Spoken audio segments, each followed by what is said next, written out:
He says the wall got higher, Mr. President. What's your reaction? Well, my reaction is more stupid. I mean, that's a wrong thought.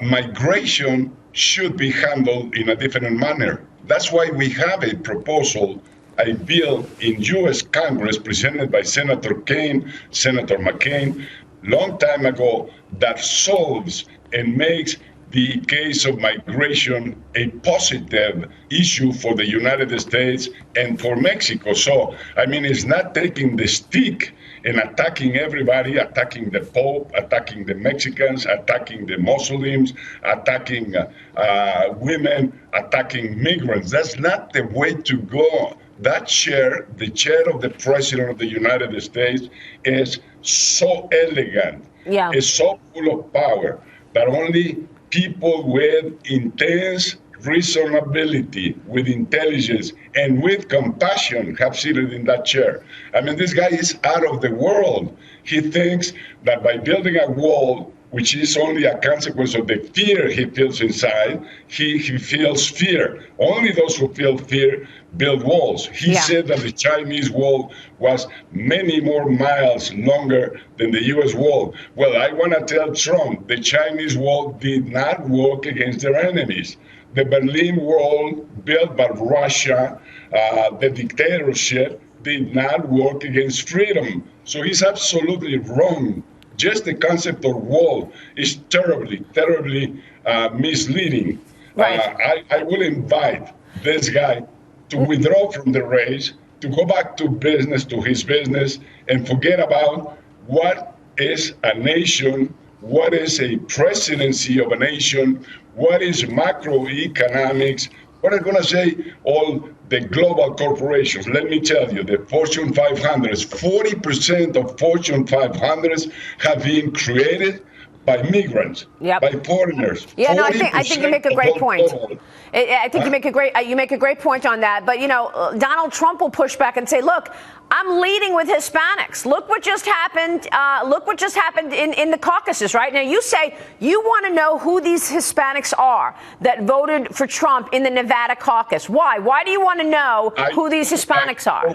I know who they are. I visit them every time I come to the United States. They're wonderful people, working for people in the service industry, in the construction industry. But in the polls, numbers are so low, so very, very low, that 40% of nothing is nothing. Mm-hmm. So he doesn't have the Hispanic community. He doesn't have women. He doesn't have all the lies that he's telling in TV. I'm surprised not of him.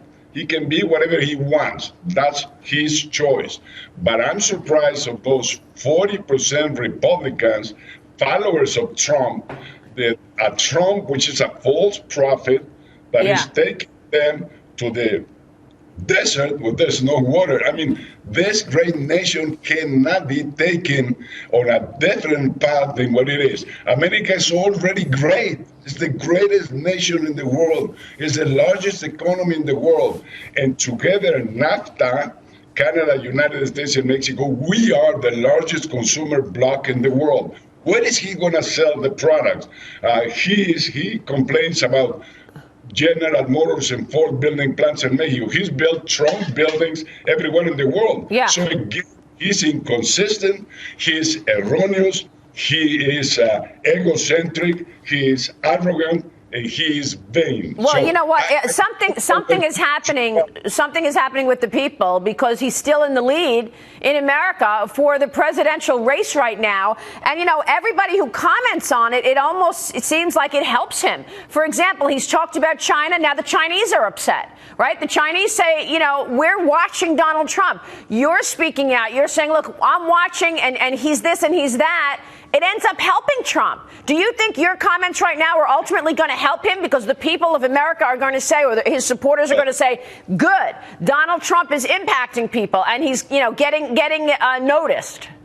Yeah, he's talking about the two largest trading partners of United States. He's not talking peanuts. Mm-hmm. China and Mexico are the two largest trading partners. Which is why he thinks he's going to be successful, and Mexico is going to pay for the wall, because he knows Mexico needs the U.S. when it comes to trade, just the way the U.S. needs Mexico. I have to say that I am not going to pay for that wall. I am not.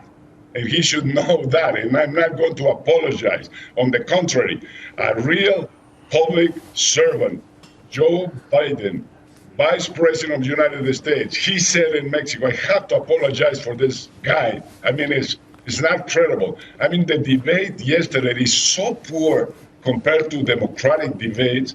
I mean, spending hours attacking each other without no contents in their proposals. Debates are to make proposals and not to attack each other and not to be presumptuous, arrogant, and say, me, and the rest go to hell.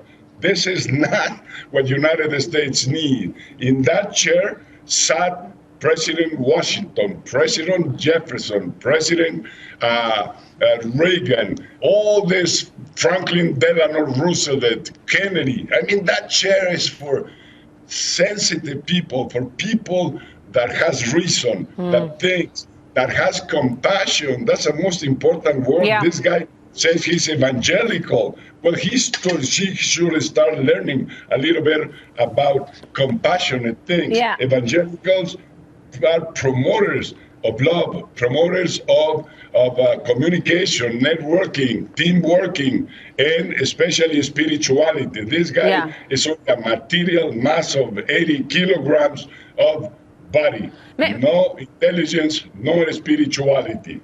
Very quickly, Mr. President, how would you characterize the drug trade, the crime in Mexico right now? As far as security is concerned, have things improved in the last couple of years or not?